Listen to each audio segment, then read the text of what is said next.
नमस्कार दोस्तों, आज मैं आपको पाप मोचनी एकादशी व्रत में सुनी जाने वाली 5 कहानी सुनाने जा रही हूँ। प्रेम से बोले विष्णु भगवान की जय हो। महाराज युधिष्ठिर बोले, हे प्रभु, आपके श्रीमुख से इन पवित्र कथाओं को सुनकर मैं कृत हो गया, परंतु मेरी अभिलाषा घटी नहीं वरन बढ़ती ही जा रही है। उसी के वशीभूत हो मैं आपसे पुनः प्रार्थना करने की धृष्टता करके आगे की कथा सुनने की अभिलाषा रखता हूँ। अब आप कृपा करके चैत्र कृष्ण एकादशी व्रत की विधि एवं मातम्य वर्णन कर मुझे कृतार्थ कीजिए। पांडु नंदन की ऐसे वचन सुन भगवान श्री कृष्ण बोले, हे राजन, यही प्रश्न एक बार महाराज मांधाता ने महर्षि लोमस जी से किया था। अस्तु, अब मैं वही कथा जो महर्षि लोमस जी ने मांधाता को सुनाई थी आज तुम्हें सुना रहा हूँ। ध्यान पूर्वक सुनो। हे राजन, चैत्र कृष्ण एकादशी का नाम पाप मोचनी एकादशी है। इस एकादशी का व्रत करने से मनुष्य पिशाचत्व से मुक्त हो जाते हैं। अब मैं तुम्हें इसका एक प्राचीन इतिहास सुनाता हूँ, सुनो। चैत्ररथ वन में, जहाँ पर पहले अप्सराएं निवास करती थीं और जहाँ पर सदैव ही बसंत विराजमान रहता था, नाना प्रकार के पुष्प खिलते थे और नाना प्रकार के पक्षी कलरव किया करते थे। इंद्र आदि देवताओं का वह क्रीड़ा स्थल था और किन्नर वहाँ पर विहार करते थे। उसी सुंदर और रमणीय स्थान में महर्षि मेधावी तपस्या कर रहे थे। एक दिन मंजू घोषा नाम की एक गंधर्व कन्या ने वहां जाकर मेधावी मुनि का अवलोकन किया और उनको देखकर उन पर आसक्त हो गई। यद्यपि अपने मन को बहुत समझाया मगर वह नहीं माना। तब हाथ में सितार ले उनके आसपास बैठ अपने बीड़ा विनिंदक कोकिल कंठ से मधुर गान कर उनको मोहित करने का जाल फैलाया। उसको वहां उपस्थित देखकर भगवान शंकर के प्राचीन शत्रु कामदेव शिव भक्त मेधावी मुनि को पराजित करने में तुल गया। अप्सरा की भावों को कमान, कटाक्ष को प्रत्यक्षा, नेत्रों को बाण बनाकर मंजू घोषा को उसका सेनापति बना दिया और आन बान और शान के साथ मुनि पर चढ़ाई कर दी। मेधावी ऋषि युवा, स्वरूपवान और तेजवान व्यक्ति थे। उनको देखकर स्त्रियां अनायास ही उनकी ओर आकर्षित हो जाती थीं। कामदेव की सेनापति मंजू घोषा ने मुनि के समीप ही बैठ मधुर गान आरंभ किया। स्वर लहरी की सुरीली तान से ऋषि का ध्यान भंग हो गया और मंजू घोषा पर दृष्टि पड़ते ही उस पर मोहित हो गए। मुनि को अपनी ओर आकर्षित देख मंजू घोषा अपनी समस्त क्रीड़ाएं एकत्रित कर उनके पास गई। महामुनि उसके स्वरूप पर ऐसे मोहे की समस्त शिव चरित्र क्षण मात्र में भूल गए और मंजू घोषा के साथ रहकर काम क्रीड़ा करने लगे। भोग विलास करते जब बहुत दिन हो गए तब मंजू घोषा ने मुनि से जाने की आज्ञा मांगी।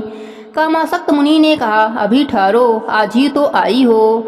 मंजू घोषा मुनि के वचन सुनकर यद्यपि भयभीत हुई तथापि कामवश फिर रुक गई, मगर अब उसका चित्त भावी अनिष्ट की आशंका से चंचल रहने लगा। मंजू घोषा मुनि के पास 47 वर्ष 1 मास 13 दिन काम क्रीड़ा करती रही, मगर मुनि के लिए अभी वह पहली ही रात थी। एक दिन मंजू घोषा की आज्ञा मांगने पर मुनि ने वही प्राचीन पाठ दोहराया। तब उसने भयभीत होते हुए किंचित मुस्कुराकर कहा, प्रभु, कितनी संध्याएं आई और गईं, मगर आपको अभी एक ही रात हुई। मंजू घोषा के ऐसे वचन सुनकर मुनि की मोह निद्रा भंग हुई और उन्होंने ध्यान करके अपने चरित्र को देखा। रहस्य जानकर मुनि अत्यंत क्रोधित हुए और कहने लगे, दुष्ट, तुम्हें बार बार धिक्कार है। तूने मेरी अब तक की सारी आराधना नष्ट कर दी, अतः तुम पिचासनी हो जाओ।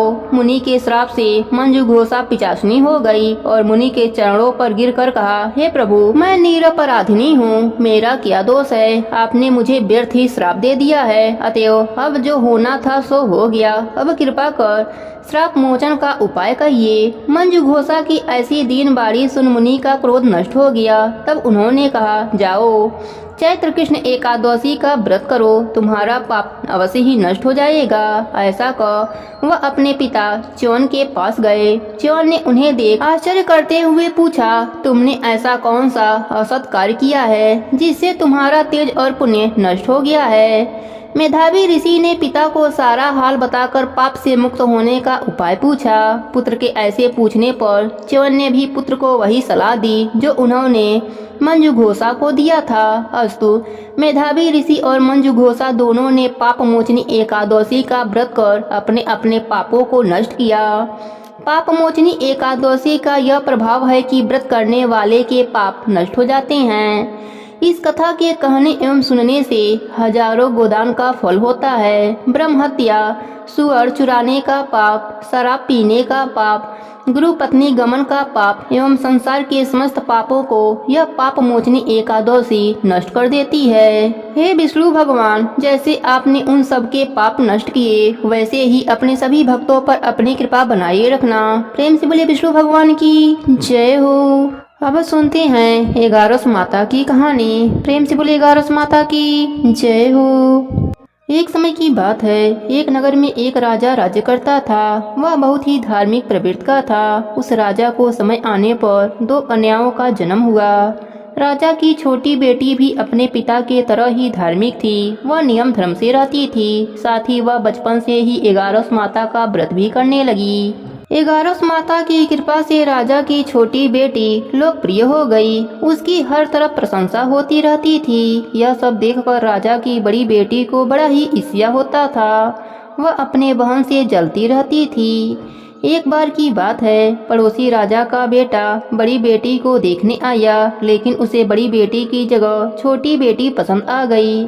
अब तो बड़ी बहन अपने छोटी बहन से और भी अधिक जलने लगी। वह अपने छोटी बहन को मारने के नए नए तरीके अपनाती है। एक बार खाना में जहर मिलाकर उसे खिलाने की कोशिश करती है। एक बार मटके में जहरीला सांप रखकर छोटी बहन के कमरे में रख देती है। एक बार छोटी बेटी को पनघट पर पानी भरने के लिए ले जाती है और धोखे से नदी में धक्का दे देती है। हर बार 11 माता उसे बचा लेती हैं, क्योंकि वह 11 माता का व्रत किया करती थी।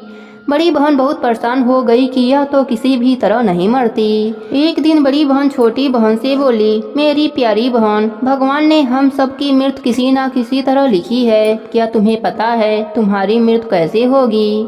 छोटी बहन सीधी साधी थी। वह बोली, मेरी मृत्यु मेरे पालतू तोते के गले में जो हार है उसी में अटकी हुई है।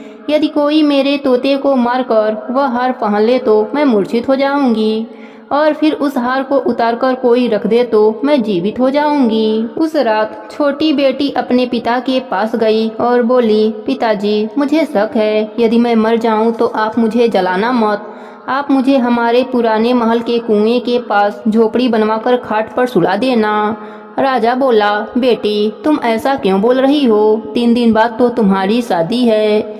तब छोटी बेटी बोली, पिताजी, समय का कोई भरोसा नहीं। इस तरह शादी वाले दिन भी आ गए। उसी दिन बड़ी बहन छोटी बहन के पालतू तोते को ढूंढती है, पर वह उसे कहीं नहीं मिलता। तभी दरवाजे पर बारात आ जाती है। बरमाला का कार्यक्रम संपन्न हो जाता है। फेरों की रस्म शुरू हो जाती है। उधर बड़ी बहन तोते को ढूंढ लेती है और वह उस तोते को मार देती है। वहीं छोटी बहन 3 फेरे राजकुमार के साथ पूरे कर लेती है।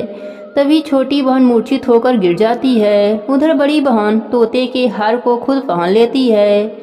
इधर सभी घबरा जाते हैं। सभी बारातियों में हलचल मच जाती है कि राजकुमारी को क्या हुआ। सभी डर जाते हैं। तब राजा वैद्य हकीमों को बुलाते हैं। छोटी राजकुमारी को महल में ले जाकर लेटा दिया जाता है। वैद्य हकीम राजा से कहते हैं, राजकुमारी ना मरी है ना जीवित हैं, हमने ऐसा पहली बार देखा है। तब राजा उनसे कहते हैं, वहां जाकर बोलना कि राजकुमारी बेहोश हैं, अभी थोड़ी देर में ठीक हो जाएंगी। यदि तुम ऐसा नहीं कहोगे तो मैं तुम्हें फांसी दे दूंगा। बेचारा वैद्य हकीम राजा के कहे अनुसार वैसा ही बोलता है। तभी बड़ी बेटी आती है और कहती है, पिताजी, मुझे छोटी बहन के मरने का बहुत बड़ा दुख है। उससे ज्यादा दुख मुझे आपके इज्जत का है, जो कि खराब हो जाएगी। आप ऐसा करो कि मेरी शादी राजकुमार के साथ करा दो तो सब ठीक हो जाएगा, आपका इज्जत भी रह जाएगा। तब राजा को यह बात ठीक लगी और राजा ने छोटी बेटी के कपड़े पहनाकर फेरों में बैठा दिया। पर राजकुमार ने मना कर दिया। कहा, यह मेरी पत्नी नहीं है। मेरी पत्नी जब बोलती है उसके मुंह से फूल झड़ते हैं। लेकिन सबने समझा बुझा कर उसे 4 फेरे लगवा दिए। बड़ी राजकुमारी ससुराल आई तो राजकुमार ना तो उनसे बात करते थे, ना उनके हाथ से पानी पीते थे, ना ही उनके हाथ का बनाया हुआ खाना खाते थे। राजकुमार ने मन ही मन सोचा, मैं पता लगा कर रहूंगा कि मेरे पत्नी के साथ क्या हुआ। एक दिन राजकुमार दुखी होकर घोड़े पर बैठकर जा रहे थे कि घोड़ा वहीं जाकर रुका जहाँ राजकुमारी की अधमरी लाश रखी गई थी। राजकुमार ने मन ही मन सोचा कि घोड़ा यहाँ किस कारण से रुका है, कोई तो वजह जरूर होगा जो कि घोड़ा यहाँ रुका है। राजकुमार घोड़े से उतरकर पुराने महल में गए। वहाँ एक चौकीदार था। राजकुमार ने पूछा, यह महल किसका है? तब चौकीदार ने बताया कि यह महल आपके ससुर जी का है। वहाँ खाट पर कौन सो रहा है? राजकुमार ने चौकीदार से पूछा। तब चौकीदार कहने लगा कि यह राजा की छोटी बेटी हैं जो शादी वाले दिन अधमरी हो गई थीं। तब राजकुमार ने कहा, यह तो मेरी पत्नी हैं, इनके साथ मेरे फेरे हुए थे। राजकुमार ने चौकीदार से कहा, तुम किसी से कुछ मत कहना कि मैं यहाँ हूँ, मैं तुम्हें मुँह मांगी रकम दूंगा। चौकीदार ने हाँ कह दिया। राजकुमार खाट के पास गए और बचे हुए फेरे खाट के साथ ले लिए। राजकुमार उस दिन वहीं पर रहे। छोटी रानी रात को खड़ी हो गई। उसने अपने पास अपने पति को देखा तो वह बहुत रोई। राजकुमार ने पूछा, बड़ी अजीब बात है, तुम शादी वाले दिन मूर्छित क्यों हो गई थी? तुम्हारे पिता ने मेरी शादी तुम्हारी बड़ी बहन से करवा दिया, पर मैंने उसे स्वीकार ही नहीं किया है। तुम मुझे पूरी बात बताओ, तुम दिन भर मूर्छित क्यों रहती हो? इस टाइम उठ कैसे गई, इसका भी राज बताओ। तब राजकुमारी ने अपने पति को तोते और हार वाली सारी बात बताई और यह भी बताया कि यह बात मैंने अपनी बड़ी बहन को बताया था। एक दिन उसने मुझसे मेरे मृत्यु का उपाय पूछा, तब मैंने उसे पूरी बात बताई थी। मेरी बड़ी बहन मुझसे बहुत ईर्ष्या करती है। उसने कई बार मुझे मारने की कोशिश की, पर एगारस माता ने मुझे हर बार बचा लिया। यह सब मेरी बड़ी बहन ने किया है।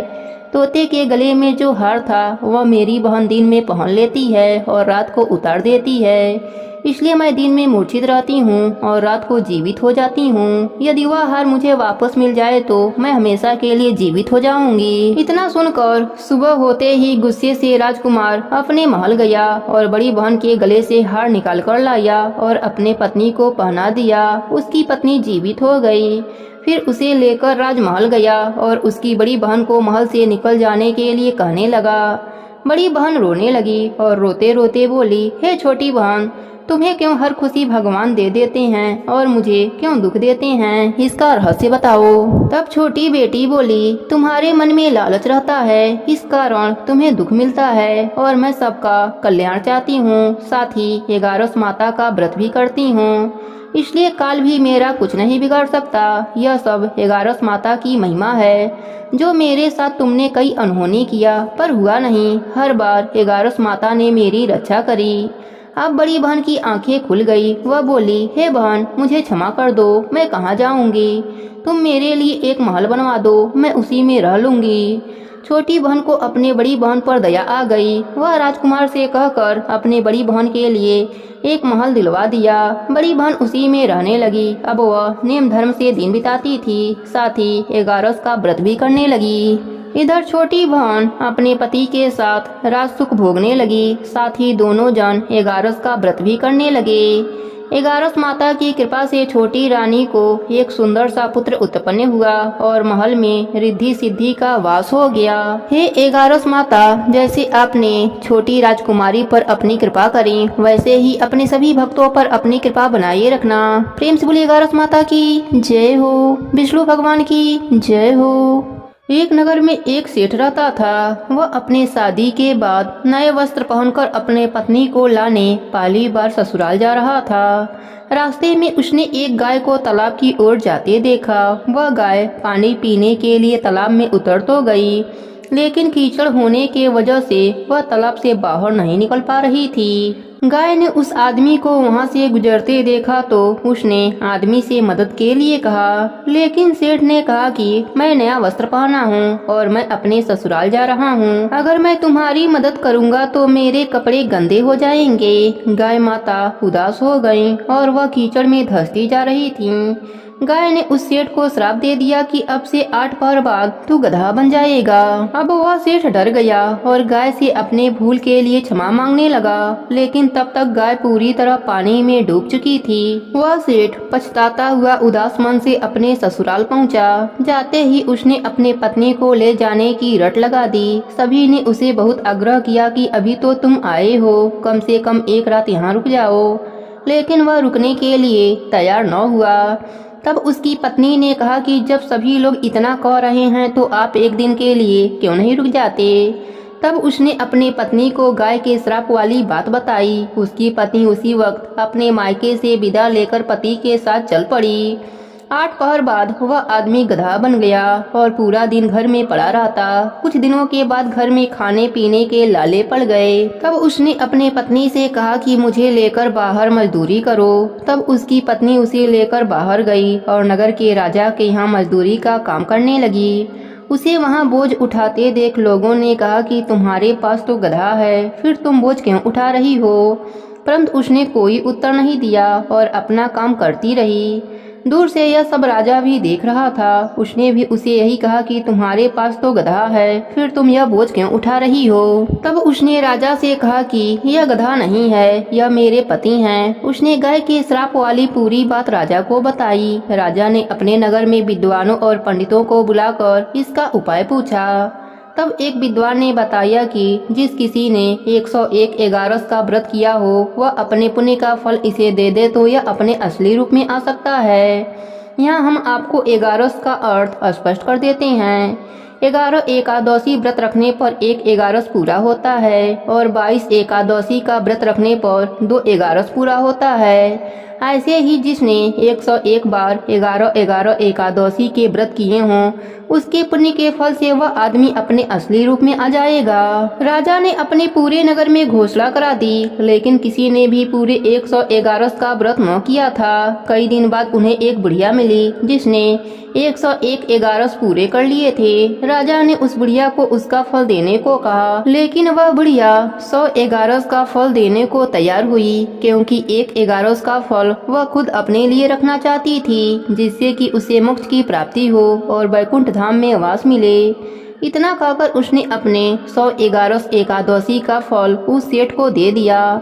तब वह गधा से मनुष्य रूप में आ गया, लेकिन 1 एगारस कम होने के वजह से गधे की पूंछ उसके शरीर से नहीं गई। एगारस माता की यह महिमा देखकर उन पति पत्नी ने एगारस व्रत करने का निर्णय लिया। वह पति पत्नी दोनों एगारस का व्रत करने लगे।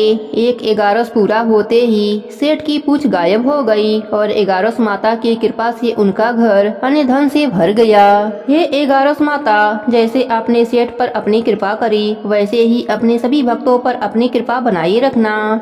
प्रेम से बोलिए एगारस माता की जय हो, विष्णु भगवान की जय हो। एक नगर में एक वैश्य रहता था। वह अत्यंत ही पाप कर्म में लिप्त रहता था। वह पैसों के लिए जानवरों के बलि इत्यादि के कार्य भी किया करता था।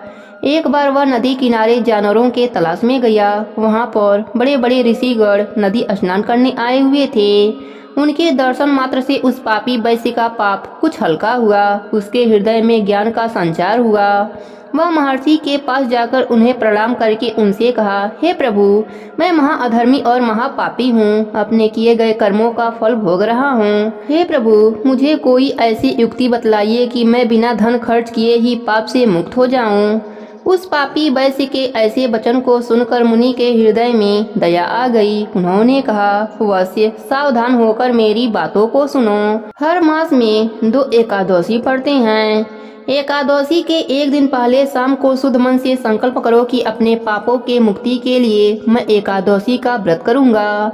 इस प्रकार संकल्प कर एकादशी के प्रातः काल शौच इत्यादि से निवृत्त हो स्नान कर भगवान का पूजन एवं ध्यान करो। दिन भर और रात भर भोजन पान का त्याग कर केवल भागवत भजन करो। द्वादशी को व्रत का पारण कर किसी ब्राह्मण को कुछ दे दो। तुम्हारा पाप अवश्य ही नष्ट हो जाएगा। वह वैश्य मुनि के वचनों को सुनकर अपने घर आया और नियम अनुसार एकादश का व्रत करने लगा। एकादश व्रत के प्रभाव से उसके समस्त पाप नष्ट हो गए और वह परम पद को प्राप्त हुआ। एकादश के समान सरल एवं फल देने वाला और कोई दूसरा व्रत नहीं है। प्रेम से बोलिए एकादश माता की जय हो, विष्णु भगवान की जय हो। गर्ग संहिता में एक सुंदर संवाद आता है जिसमें एक दिन वृंदावन में सभी गोपियां श्रीमती राधा रानी से पूछती हैं, हे दिव्य स्वरूपे कमल लोचने वृषभानु नंदने, हे श्री राधे, जो देवताओं के लिए भी अत्यंत दुर्लभ है वे श्री नंद नंदन तुम्हारे बस में रहते हैं। हे राधे, तुम विश्व मोहिनी हो और संपूर्ण शास्त्रों के ज्ञान में पारंगत भी हो, इसलिए आप हमें श्री कृष्ण के प्रशंसा के लिए कोई शुभ व्रत बतलाइए। इसके उत्तर में श्री राधा रानी गोपियों से कहती हैं कि श्री कृष्ण की प्रशंसा के लिए आप सब एकादशी का अनुष्ठान करो, उससे साक्षात श्री कृष्ण तुम्हारे बस में हो जाएंगे, इसमें कोई भी संशय नहीं है। एक बार गंधारी ने भगवान श्री कृष्ण से यही प्रश्न पूछते हुए कहा था कि हे प्रभु, मैंने ऐसा कौन सा घोर पाप कर्म किया था जिसके कारण मेरे सभी 100 पुत्रों की मृत्यु मेरे ही नज़र के सामने हो गई। तो इसके उत्तर में उन्होंने यही बताया था कि आपने पूर्व जन्म में एकादशी व्रत का पालन नहीं किया था, इसी पाप के वजह से आपको यह कष्ट भोगना पड़ा। प्रेम से बोलिए एकादशी माता की जय हो, विष्णु भगवान की जय हो।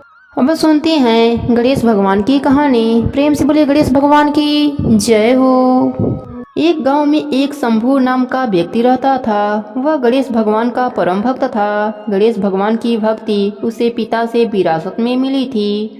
वह रोज प्रभु को भोग लगाता, आरती करता, उसके बाद ही वह कुछ खाया करता था। गणेश भगवान की उसके ऊपर विशेष कृपा थी। उसके घर में किसी भी चीज की कमी न थी, केवल उसकी पत्नी को छोड़कर। उसकी पत्नी का नाम तो था शांति, पर वह बिल्कुल अशांति थी। उसे भगवान का पूजा पाठ करना पसंद नहीं था। वह रोज सुबह शंभू पर चिल्लाती और एक बात कहती कि क्या शोर मचा रखा है, रोज रोज घंटी बजाकर, शंख बजाकर पूरा गांव इकट्ठा कर लो। वह बहुत समझाता, पर वह कहाँ समझने वाली थी। एक दिन शंभू को किसी काम से बाहर जाना पड़ा। उसने अपने पत्नी से बड़े ही प्रेम भाव से कहा, शांति सुनो, मुझे 2 दिनों के लिए बाहर जाना है। इतना सा काम कर देना कि प्रभु के भोग का ध्यान रख देना, नहीं तो मेरे प्रभु भूखे ही रह जाएंगे। शांति ने अनमन मन से बात सुनी। जब शंभू चला गया तो उसे एक उल्टी चाल सूझी।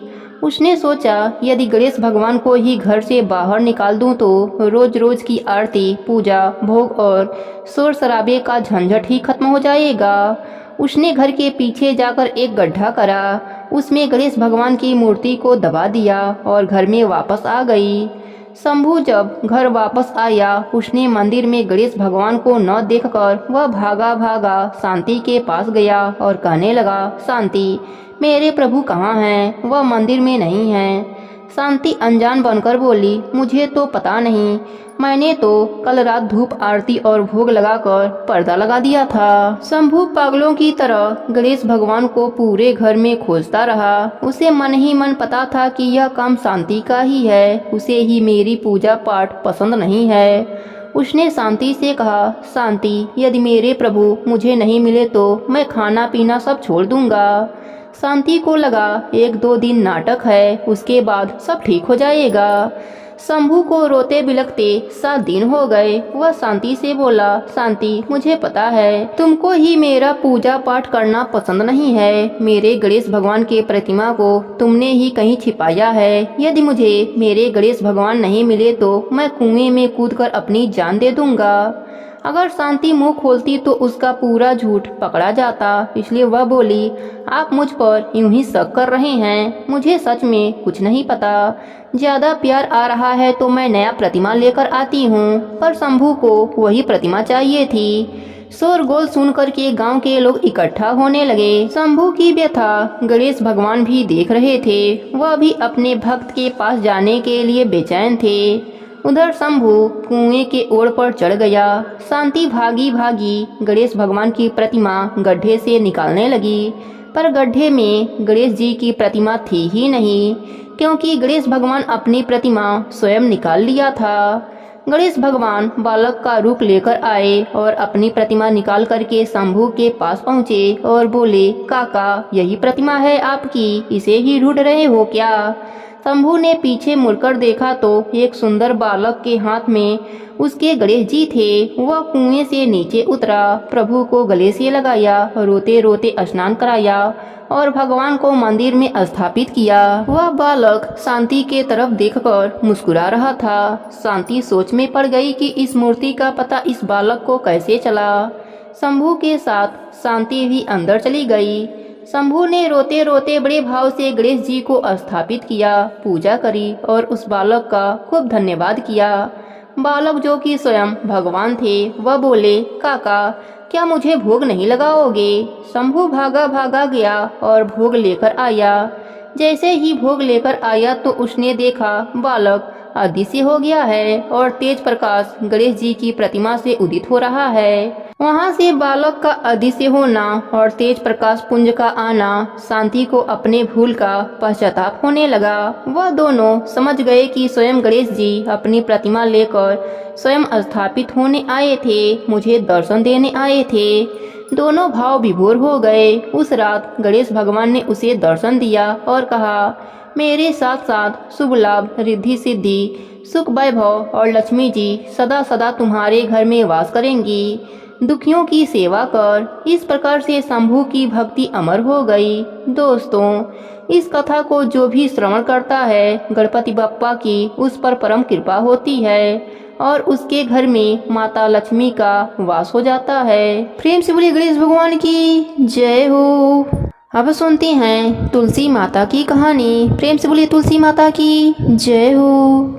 एक समय की बात है, एक गांव में ननद और भौजाई रहती थी। घर के सभी लोग बेटी को बहुत लाड से रखते थे, परंतु उसकी भाभी अपने ननद से बहुत जलती थी।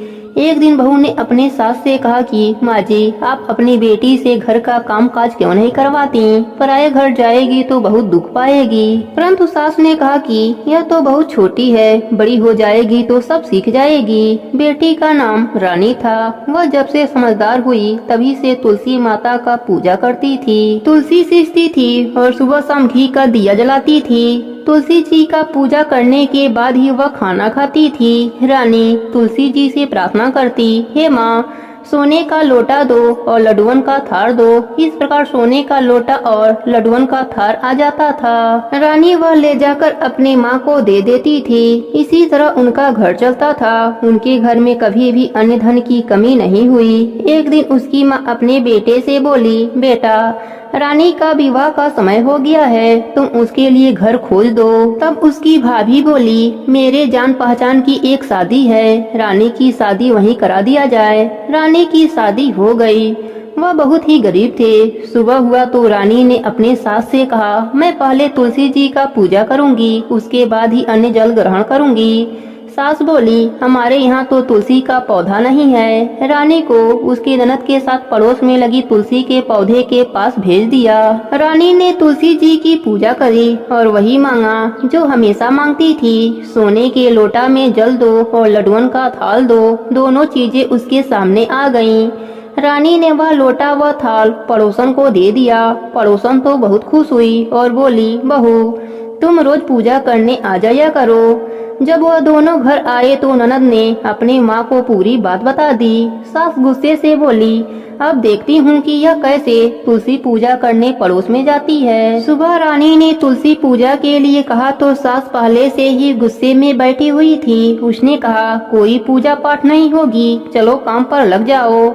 रानी बहुत दुखी हुई। उसने कुछ भी नहीं खाया। इसी तरह 4-5 दिन निकल गए और वह भूखी प्यासी ही रही। रात में तुलसी माता ने सपने में दर्शन दिया और बोली, बेटी, तुम आजकल मुझे जल से क्यों नहीं सींचती हो? मेरी पूजा पाठ भी नहीं करती हो, दिया भी नहीं लगाती हो। तब रानी ने कहा, मेरे ससुराल में तुलसी का पौधा नहीं है तो मैं कैसे पूजा करूं? तब तुलसी माता ने कहा, उठो और घर के आंगन में देखो, वहाँ तुलसी का पौधा है। रानी जब सुबह उठी तो उसने देखा सच में आंगन में तुलसी का पौधा था। और उसमें हीरे मोती लटक रहे थे। वह बहुत खुश हुई और पूजा की थाली लाकर पूजा करी और जल से तुलसी जी को सींचा, घी का दीपक जलाया, परिक्रमा करी और उसने वही कहा, हे माँ, सोने के लोटे में जल दो और लड्डुअन का थाल दो। दोनों चीज उसके आगे आ गए। बहू ने ले जाकर दोनों चीजें अपने सास को दे दिया। वह चकित होकर पूछा, यह सब कहाँ से आया? तब बहू ने पूरी बात बताई। सास ने आंगन में जाकर देखा तो आंगन में तुलसी का पौधा जगमगा रहा था। सास को अपनी गलती पर बहुत शर्मिंदगी हुई। सास बहू से माफी मांगने लगी तो बहू ने कहा, माँ जी, उल्टी गंगा नहीं बहती, मैं आपके पाँव लगूंगी, आप तुलसी माता के पाँव लगिए। तब दोनों सास बहू और ननद रोज तुलसी माता की पूजा करने लगे, तुलसी सींचने लगे। हे तुलसी माता, जैसे आपने रानी पर अपनी कृपा करी, वैसे ही अपने सभी भक्तों पर अपनी कृपा बनाए रखना। प्रेम से बोले तुलसी माता की जय हो, विष्णु भगवान की जय हो, राई दामोदर की जय हो।